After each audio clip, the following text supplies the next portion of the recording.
Hello friends. तो आज हम इंग्लिश ग्रामर का एक नया टॉपिक पढ़ने वाले हैं जिसका नाम है नरेशन। तो इसमें बहुत ज़्यादा बच्चों को कन्फ्यूजन्स भी होती हैं, तो हम आज इसके बारे में डिस्कस करते हैं। तो नरेशन क्या होता है? कोई भी स्टोरी या स्पीच जब किसी पर्सन द्वारा डिस्क्राइब की जाती है तो उसे नरेशन कहते हैं। तो ये नरेशन तो इन स्पीच को हम टू वेज़ में डिस्क्राइब करते हैं, डायरेक्ट स्पीच और इनडायरेक्ट स्पीच। डायरेक्ट स्पीच और इनडायरेक्ट स्पीच। डायरेक्ट स्पीच में क्या होता है? Actual words of speaker are quoted in the same way without any change. मतलब कि उसमें कोई चेंज नहीं किया जाता, जैसा स्पीकर ने बोला है हम वैसे ही उसे बता देते हैं, उसमें कोई चेंज नहीं होता। ठीक है, तो हम इसके थोड़े रूल्स समझते हैं कि किस तरह से हैं। एक मिनट, पहले रूल समझ लेते हैं। अब पहचानोगे कैसे कि क्या है? तो डायरेक्ट स्पीच में इन्वर्टेड कॉमास होते हैं और इनडायरेक्ट स्पीच में इन्वर्टेड कॉमास नहीं लगाया जाता। इन्वर्टेड कॉमास के बदले वहाँ पे इन्वर्टेड कॉमास के बदले कॉमा और इन्वर्टेड कॉमास को हटा के इनडायरेक्ट स्पीच में दैट पुट कर दिया जाता है। दैट एक कंजंक्शन है जो कॉमा और इन्वर्टेड कॉमा को हटा के लगाया जाता है, इस तरह से। ठीक है, तो उसके बाद इतना समझ आया आपको? ठीक है, अब इसमें भी कुछ रूल्स होते हैं कि जैसे जो यहाँ पे आपको कुछ रूल्स दिख रहे होंगे, जैसे फर्स्ट पर्सन हो गया, सेकंड पर्सन और थर्ड पर्सन। अब यहाँ पे आपको फर्स्ट पर्सन में कौन कौन से आते हैं सब्जेक्ट? आई और वी। सेकंड पर्सन कौन हो गया? यू। और थर्ड पर्सन में आपके आते हैं ही, शी, इट, दे। ठीक है, तो ये आपको फर्स्ट सेकंड थर्ड पर्सन आपको अच्छे से आने चाहिए, क्योंकि इसी के अकॉर्डिंग इनडायरेक्ट जब हम स्पीच बनाते हैं तो उसमें चेंजेस किए जाते हैं। जैसे कि आपका फर्स्ट पर्सन है, तो फर्स्ट पर्सन अगर ठीक है, तो वो किसके अकॉर्डिंग चेंज होता है? सब्जेक्ट के। सेकंड पर्सन यानी यू है, यू किसके अकॉर्डिंग चेंज होगा? ऑब्जेक्ट के। इसी तरह से थर्ड पर्सन है, उस थर्ड पर्सन मतलब ही, शी, इट, दे है, तो उसमें नो चेंज। अगर ही लिखा है तो हम इनडायरेक्ट स्पीच बनाते समय भी ही रखेंगे, उसमें कोई चेंज नहीं होंगे। तो ये भी रूल्स याद किया जा सकता है आसानी से। कैसे? जैसे यहाँ पे आप याद रख सकते हो, जैसे फर्स्ट सेकंड थर्ड, तो ये टोटल बनता है 123। और सब्जेक्ट ऑब्जेक्ट और नो चेंज, इसको याद रखो सन। किससे याद रखो? सन से।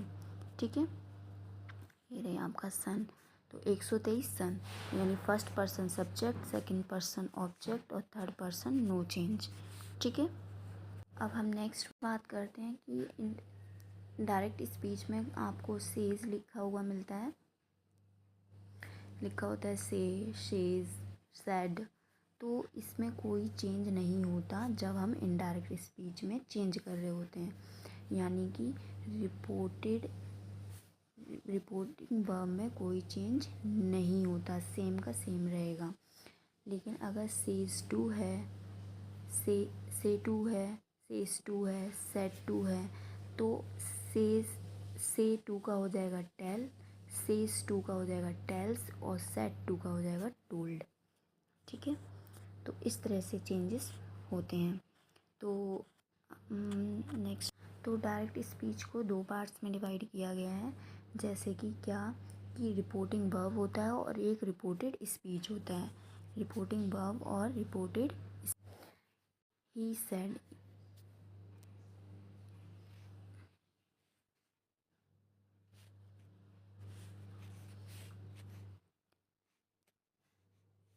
ही सेड, क्या लिखा है? He said. तो कॉमा से पहले जो भी आपका लिखा हुआ होता है वो रिपोर्टिंग वर्ब होती है, यानी ये क्या है? रिपोर्टेड वर्ब है। और इन्वर्टेड कॉमास के जो अंदर होती है वो आपकी रिपोर्टेड स्पीच होती है, ये डायरेक्ट स्पीच में होता है। अब इसे कन्वर्ट करेंगे हम इनडायरेक्ट स्पीच में। इनडायरेक्ट स्पीच में कन्वर्ट करते समय हमारा क्या होता है? जो इन्वर्टेड कॉमास होते हैं ये हट के क्या लग जाता है? दैट। आई क्या है? आपका फर्स्ट पर्सन, जैसे मैंने अभी समझाया था यहाँ पे आपको।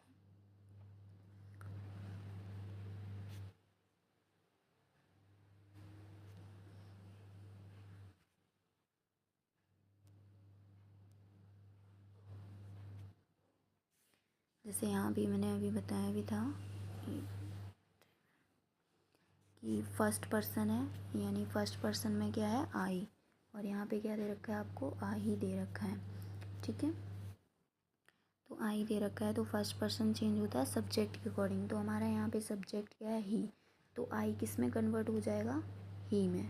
ठीक है, तो यहाँ क्या आ जाएगा आई चेंज होके ही हो जाएगा। एम है, यानी एम किसकी हेल्पिंग वर्ब है, ये आपकी प्रेजेंट कॉन्टिन्यूस टेंस की है, तो ये किस में चेंज हो जाएगा पास्ट कॉन्टिन्यूस टेंस में, यानी एम का क्या हो जाएगा वॉज हो जाएगा। क्योंकि सब्जेक्ट सिंगुलर है तो वो वर्ब हमारी कैसी आएगी सिंगुलर आएगी, और इंटेलिजेंट का इंटेलिजेंट ही रहेगा। इस तरह से आपके चेंजेस आएंगे। ठीक है, तो ये जो हमने रूल अभी डिस्कस किए हैं जितने भी, ये तो आपके हैं एसर्टिव सेंटेंस ओनली। अब एक बहुत ही इम्पॉर्टेंट डिस्कस करते हैं कि किस तरह से चेंजेस आते हैं सेंटेंस में। अगर आपका direct speech present indefinite tense में दे रखा है, यानी रिपोर्टिंग, ठीक है, जिसे यहाँ पे दे रखा है प्रेजेंट इंडेफिनिट, तो वो किस में चेंज हो जाएगा पास्ट इंडेफिनिट में। और अगर पास्ट इंडेफिनिट में दे रखा है तो वो किस में चला जाएगा पास्ट परफेक्ट में। यानी अगर प्रेजेंट में है तो पास्ट में, अगर पास्ट में दे रखा है तो पास्ट परफेक्ट में। पहचानोगे कैसे, जैसे कि उसमें वर्ब जो लगी होगी, वर्ब के साथ एस या ई एस जुड़ा होगा, या डू या डज लगा होगा, कुछ दोनों में से कोई भी एक चीज़ लगी होगी। इसी तरह से पास्ट इंडेफिनिट में क्या होता है वी टू, यानी वर्ब की सेकंड फॉर्म आ जाती है, और या डिड लगा होता है, इस तरह से पहचाना जाता है। तो मान लो अगर पास्ट इंडेफिनिट टेंस दे रखा है तो वी टू लगा होगा, तो उसे जब इनडायरेक्ट स्पीच चेंज करो तो किस में चेंज हो जाएगा पास्ट परफेक्ट में। यानी वर्ब क्या आएगी हैड, और हेल्पिंग वर्ब आएगी हैड, और वर्ब क्या आएगी बी थ्री, यानी वर्ब की थर्ड फॉर्म लगेगी। ठीक है, इसी तरह से प्रेजेंट कॉन्टिन्यूअस टेंस है अगर, तो इज़ एम आर वर्ब की फर्स्ट फॉर्म के साथ आईएनजी जुड़ा होगा, तो इस तरह से आप पहचानोगे। अगर प्रेजेंट कॉन्टिन्यूअस टेंस में दे रखा है तो ये किस में चेंज हो जाएगा आपका पास्ट कॉन्टिन्यूअस टेंस में। यानी पास्ट कॉन्टिन्यूअस, यानी कि इज एम आर ना लग के वो चेंज होके किस में वॉज या वर लग जाएगा, और वी वन के साथ आईएनजी आएगा। इसी तरह से अगर आपको पास्ट कॉन्टिन्यूअस में दे रखा है तो पास्ट परफेक्ट कॉन्टिन्यूअस टेंस में चेंज हो जाएगा, यानी had plus Wien plus verb की फर्स्ट फॉर्म के साथ आईएनजी लग जाएगा। नेक्स्ट और भी हैं इसके रूल्स। ये रूल्स अगर अच्छे से समझ गए तो आपको प्रॉब्लम नहीं होगी क्वेश्चन को सॉल्व करने में, क्योंकि सारा खेल इन्हीं पे ही, मतलब चेंज इन सेंटेंस, मतलब चेंजेस जो किए जाते हैं इन्हीं पे ही डिपेंड होता है, तो इन्हें अच्छे से देख लेना। अगर आपको प्रेजेंट परफेक्ट कॉन्टिन्यूअस टेंस में दे रखा है, यानी has been have been verb की फर्स्ट फॉर्म के साथ आईएनजी लगा है, तो वो चेंज हो किस में चेंज होगा पास्ट परफेक्ट कॉन्टिन्यूअस टेंस में। यानी उसमें क्या लगेगा हैड बीन प्लस वर्ब की फर्स्ट फॉर्म के साथ आईएनजी। ठीक है, इस तरह से तो प्रेजेंट परफेक्ट चेंज होगा पास्ट परफेक्ट कॉन्टिन्यूअस में, और पास्ट परफेक्ट कॉन्टिन्यूअस टेंस में दे रखा होगा तो नो चेंज, क्योंकि इसके आगे कोई हेल्पिंग वर्ब बनती नहीं है हैड बीन के। ठीक है, और फ्यूचर वाले टेंस में कोई चेंज किया ही नहीं जाता ज़्यादा। ठीक है, हो ही नहीं सकता, तो यहाँ पे आ जाएगा आपका नो चेंज। यानी पास्ट परफेक्ट कॉन्टिन्यूअस टेंस दे रखा है तो उसमें नो चेंज करना है, यानी कोई बदलाव नहीं होंगे। ठीक है, अब नेक्स्ट हमारा है प्रेजेंट परफेक्ट। अगर प्रेजेंट परफेक्ट में दे रखा है, यानी पहचानोगे कैसे, हैज़ हैव लगा होगा, वर्ब की थर्ड फॉर्म लगी होगी, तो उसे किस में चेंज कर देंगे हम। अगर प्रेजेंट परफेक्ट दे रखा है तो पास्ट परफेक्ट चेंज में चेंज हो जाएगा, यानी हैड प्लस वी थ्री लग जाएगा। और अगर पास्ट परफेक्ट में दे रखा है तो वो नो चेंज, यानी उसमें कोई बदलाव नहीं किया जाएगा, जैसा है वैसा ही लिख दिया जाएगा। ठीक है, तो ये हमने बात कर ली कुछ इस तरह से। अब कभी कभी रिपोर्टेड स्पीच आपकी जो होती है वो कुछ इस तरह से दी हुई होती है। कभी कभी रिपोर्टेड स्पीच जो होती हैं वो उसमें हिस्टोरिकल फैक्ट्स दिए होते हैं, यूनिवर्सल ट्रूथ होता है, हैबिचुअल एक्शन होते हैं, इडियम्स होते हैं, फ्रेजेस, तो ऐसे केस में क्या होता है, हमें उसमें कोई बदलाव नहीं करना होता है, जैसा लिखा है वैसा ही लिखना है, यानी no change in tense. Tense में कोई चेंज नहीं होगा। जैसे आप देख सकते हो यहाँ पे मैंने एक एग्जांपल लिखा भी है आपको समझाने के लिए। यहाँ लिखा है टीचर सेड, टीचर ने कहा the earth revolves round the sun, यानी जो अर्थ है वो सन के राउंड रिवॉल्व करती है। ठीक है, तो ये यूनिवर्सल फैक्ट है, यानी किसी के कहने से ये चेंज नहीं होगा। ये हमेशा जो है, कोई कह दे कि नहीं उसके सन के रिवॉल्व नहीं होती है अर्थ, तो ऐसा नहीं होता है किसी के। यूनिवर्सल फैक्ट होते हैं जो बिल्कुल सच होते हैं, यानी सर्वव्यापक होते हैं। ठीक है, तो द टीचर सैड, सिर्फ ये जो कोमा और इन्वर्टेड कोमा है इनको हटा के दैट कंजक्शन लगा देंगे हम। फिर द अर्थ का अर्थ रहेगा रिवॉल्व्स राउंड द सन, यानी कोई चेंज नहीं होगा सेंटेंस में, यानी रिपोर्टेड स्पीच में कोई चेंज नहीं होगा। ठीक है, तो इस तरह से मैंने लिख दिया था, अब आप समझ गए होंगे। ऐसे भी क्वेश्चंस आते हैं। ठीक है, अब हम कुछ और भी बता देते हैं, मतलब कि अगर रिपोर्टेड स्पीच में दे रखे हों पास चीज़ें ऐसी।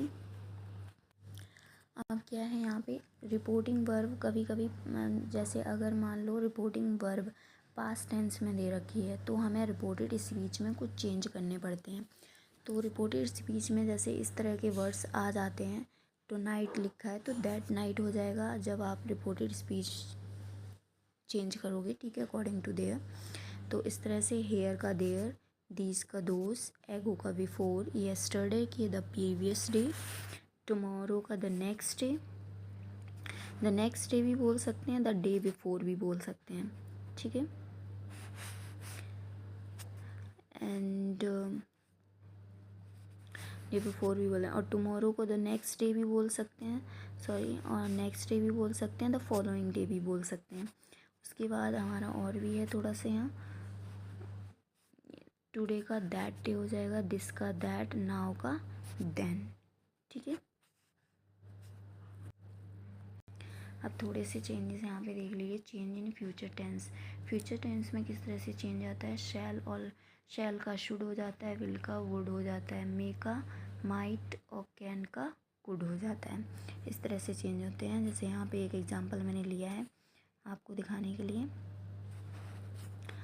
जैसे he said to her I will be doing my homework, तो ही सेड टू का मैंने, सॉरी एक मिनट,